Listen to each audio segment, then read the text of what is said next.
The third play in this week's single back jumbo heavy mini scheme, we're going to take a look at PA counter waggle. The only adjustment I'm going to make on this play is streak A. Then what we're going to do is once we snap the ball, we're going to hold the right trigger and roll out to the right side of the field.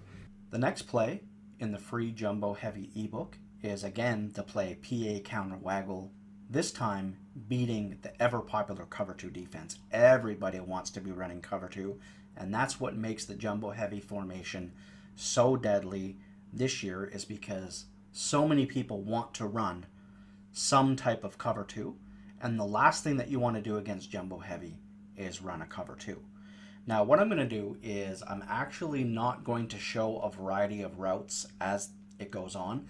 I'm going to show us hitting the same route over and over and over, then move on to the next route, show that over and over, and then the next route, and so on and so forth. Now this particular setup is the exact same setup that I used in Madden 15 to beat cover 2, a lot of types of zones, which is just by streaking the tight end. Now the play action is optional. The play action is up to you. You're going to want to determine which side they're blitzing from, if they're blitzing at all, whether play action is a good idea or not. If it is, then you block the running back and then just drop back. Or what you want to do is, if you think that you can get away from the blitz to either side, if you've got a Michael Vick and you can roll to the left, or if you've got a right-handed quarterback and you can roll away from the blitz or into the zone coverage, whatever it is, that's going to be up to you. Now the only difference here is that we're going to be motioning the outside receiver. That is not really something that I did in years past. I really just ran the formation as is, made the adjustments, but the setup is identical by just streaking the tight end as it's always been. Now you saw that I motion out the running back. That is something that I seldom do. And when I say seldom, I mean very, very little of motioning the running back. Almost basically something that I would do starting in the third or fourth quarter. If I see that they're really playing coverage and not really sending a bunch of heat, or if I know that I've got a quick pass to the running back that could beat their pressure, then I might motion out the running back. But like I said in previous videos before, they're going to send a lot of pressure at this formation. At least that's what they're going to want to do. So,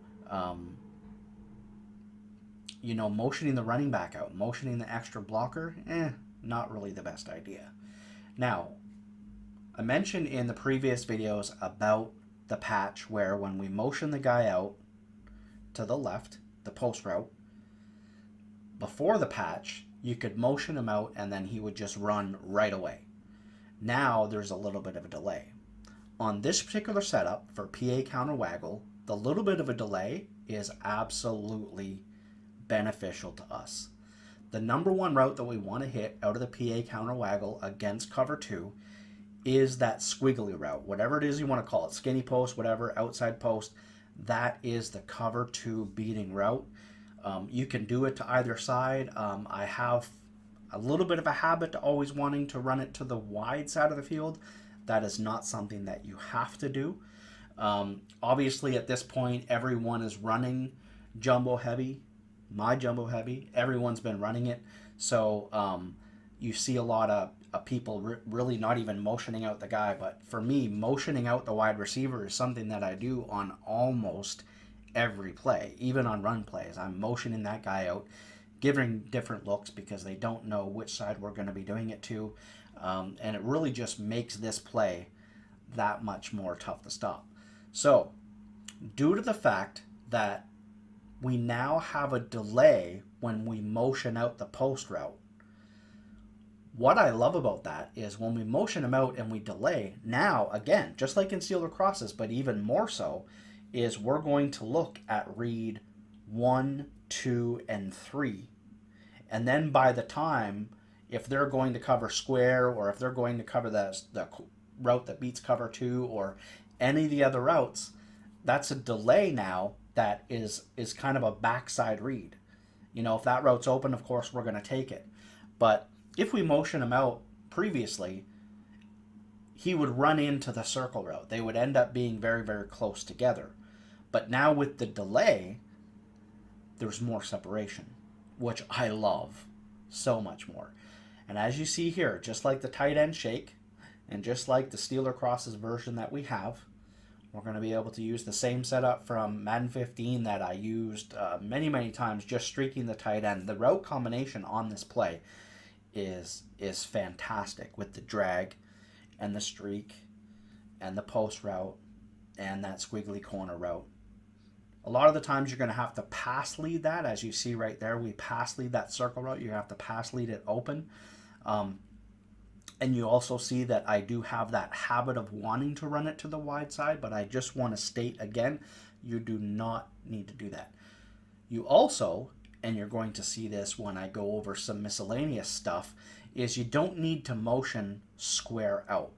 If you find that they're going to be playing a cover 2 and they're also going to be blitzing from a specific side, what you want to do is you want to flip the play so that the post route is on the side of the blitz, and then you just block the post route. So you block that outside receiver. That is one of the best ways to stop blitzes. You don't want to be blocking the inside tight end. You want to be blocking the outside wide receiver. I know it's not necessarily ideal to want to be blocking receivers.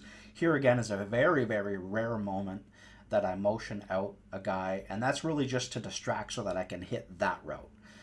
We can put the running back on an option route out of the backfield if we feel that there's zone. There's a lot of different things that you can do out of the jumbo heavy formation. As you see right there, even motion out that little squiggly route and hit him against a deep blue route. So just a fantastic formation overall, which is of course why I run it for so many years. This is going to beat cover 2 to absolute death, and the Steeler crosses version, and then the tight end shake version, and we've only just begun.